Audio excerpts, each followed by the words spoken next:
নমস্কার বন্ধুরা, তোমরা সবাই কেমন আছো? আশা করি সবাই ভালো আছো। তো আমরাও ভালো আছি। কিরণ আমার চ্যানেলে তোমাদেরকে স্বাগত। তো দেখো বন্ধুরা, আজকে একটা সারাদিনের ছোট্ট ভিডিও নিয়ে চলে এসেছি তোমাদের কাছে। তো ছোট্ট ভিডিও বলতে তোমরা তো দেখেছো আমাদের ঘরের একটা দরজা লাগানো হয়েছিল, কভার লাগানো হয়েছিল। তো সে কভারটা শুধু লাগানো হয়েছিল, আর ওর রং করা হয়নি, পালিশও করা হয়নি। তো আজকে সেই মিস্ত্রিরা এসেছে, মিস্ত্রি দাদা ভাইরা এসেছে। তো এই আমাদের দরজার কালার করতে, রং করতে, পালিশ করতে, যেটা বলো রং বলো কালার বলো পালিশ বলো, ওইটাই করতে এসেছে। তো আমরা তো জানি না না হঠাৎ মাত্র আসবে বলে। তো আমরা সকালবেলা রান্না করেছিলাম, রান্না বান্না করে সকালে খাচ্ছিলাম। আমরা তো যখন রান্না করি একেবারে রান্না করিনি, কারণ জ্বালান তো প্রচুর শর্ট না, আর বৃষ্টি হয়েছিল, বাড়িতে ভিতরে রান্না বসিয়েছিলাম। তো রান্না করে নিয়েছি, মাছের ঝোল বানিয়েছিলাম, কালকেকার মাছ ছিল, মাছের ঝোল বানিয়েছিলাম, আর শাক ভাজা আর চচ্চড়ি বানিয়েছিলাম। তো শাক ভাজা দিয়ে চচ্চড়ি তো অল্প দিয়ে খাওয়া হয়েছে সকালবেলা, মাছের ঝোলটা ছিল, যে দুপুরবেলা খাবো আমরা। তারপরে দেখলাম না দাদা ভাইরা এসছে। তো চলো দেখো দাদা ভাইদের জন্য আবার কি নতুন করে রান্না করলাম আমি তোমাদেরকে দেখাবো। আর আজকে দেখো এখানে কিরম মেঘলা হয়ে আছে। কালকে তো বৃষ্টি পড়েছিল, তার জন্য বাড়ির ভিতরে রান্না করেছি, বাইরে উনুনে আর রান্না করিনি। এই দেখো কেমন মেঘলা হয়ে আছে চারিদিকটা। বর্ষাকে বের করে দিয়েছি, বর্ষার খড় জল দেওয়া হয়ে গেছে। চলো দেখো আজকে কী কী রান্না করেছি তোমাদেরকে দেখাবো, আর দরজার কাজটা হয়ে গেলে তোমাদেরকে দেখাবো।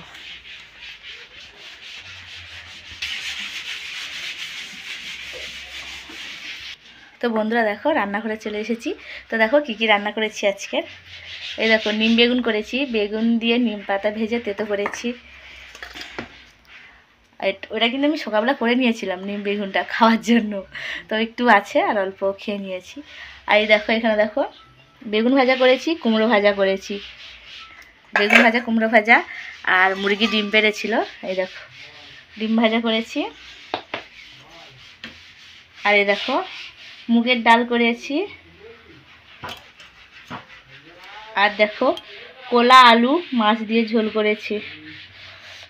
তো এই কটা রান্না করেছি, কারণ মিষ্টি দাদারা আসবে বলে তো জানি না, না তো হঠাৎ মতো চলে এলো। মুরগির ডিমও ছিল বাড়িতে, ডিম পেড়েছিল যেহেতু, আর গাছের বেগুনও ছিল, আর কুমড়োও ছিল। তো আমাদের জন্য না, ওনাদের জন্য হয়ে গেলে হয়ে যাবে। অল্প অল্প করে ভেজেছি, ওনাদের জন্য হলে হবে।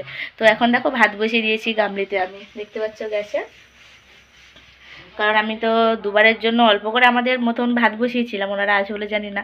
তো এখন আমি তরকারি পাতি সব উনুনে করে নিয়েছি, এই যে বাড়ি উনুনের ভিতরে ঘরের ভিতরে রান্না করেছি, আর এখন গ্যাসে ভাত বসিয়েছি অল্প করে। আর তোমাদের ভাত তো রয়েছে খাওয়ার জন্য। তো চলো দেখো সারাদিন আর কি কি করি, আর দরজাটা পালিশ হয়ে গেলে তোমাদেরকে দেখাবো। তো বন্ধুরা দেখো দুপুরে তো খাওয়া দাওয়া হয়ে গেছে, খাওয়া দাওয়া করে নিয়ে বিকেলে দেখো এইগুলো পোছাপোছি করছি। বিকেলের মধ্যে সন্ধেও হয়ে গেছে, কারণ অনেকক্ষণ টাইম লেগেছে না ডোরটা পালিশ করতে, ডোরটা সাইজ করতে, কত রকম কত কি দিল, কবার 2-3 বার দিল, দিয়ে তারপর সাইজ করতে। দেখো আমাদের দরজাটা এখন কেমন লাগছে। তো দেখো আমাদের দরজার কালারটা কেমন লাগছে।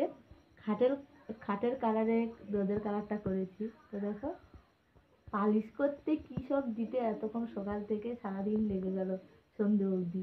তো মিস্ত্রিরা চাটা খেয়ে চলে গেল, তো আমি এদিকে পরিষ্কার করছি। এত ধুলো ভর্তি হয়ে গেছে ঘরে। তো দেখো বন্ধুরা এই যে কাপড় নিয়ে পরিষ্কার করছি। এই যে খাটের যে ভাঁজগুলো আছে না, খাঁজগুলো ডিজাইনগুলো, ওর ভেতরে যত ধুলো ঢুকে গেছে, পালিশ করেছে মেশিন চালিয়েছে, তত যত ধুলো ছিল কাঠের যে গুঁড়িগুলো না, গোটা ঘরটা ভর্তি হয়ে গেছে। তো দেখো খাট থেকে সব লাভিয়ে দিয়েছি জিনিসপত্র, দিয়ে সব ঝেড়ে ঝুড়ে পরিষ্কার করে এই যে পুচ্ছি। এখন মেঝেটাও পরিষ্কার করতে হবে। তো এইগুলো খাঁচে খাঁচে দেখো এই যে ডিজাইনগুলো আছে, এই যে ডিজাইনগুলো, ডিজাইন জিনিস নিলেই মানে তাতে নোংরা ঢুকবে। খাটটা বেশি ডিজাইন, তার জন্য দেখো এখানে এখানে এখানে যত ডিজাইন বেশি তত নোংরা হচ্ছে বেশি। এমনি যদি প্লেন থাকলে পুছে দিলাম হয়ে গেল, কিন্তু ডিজাইনের মধ্যে এই যে ভিতরে ভালো করে না পরিষ্কার করলে ধুলোগুলো জমে থাকবে, নোংরা হয়ে যাবে, কদিনে নষ্ট হয়ে যাবে। তাই জন্য পরিষ্কার করে নিচ্ছি। তো রাতে খাওয়া হবে আমাদের, রাতে আর রান্না করবো না, রাতে তরকারি ভাত আছে, রাতে খাওয়া হবে। আর কিরণ গেছে টিউশনে, আর আমরা এই যে রাত্রিবেলা পরিষ্কার করছি, কী করবো ঘরে বসে বসে, তো পরিষ্কারের কাজ শুরু করে দিচ্ছি। তো বন্ধুরা আজকের আমাদের ছোট্ট ভিডিওটা কেমন হলো অবশ্যই কমেন্ট করে জানাবে সবাই। আর সবাই ভালো থাকবে, সুস্থ থাকবে। আর আমার এই দৌড়ের কালারটা কেমন হলো অবশ্যই কমেন্ট করে জানাবে।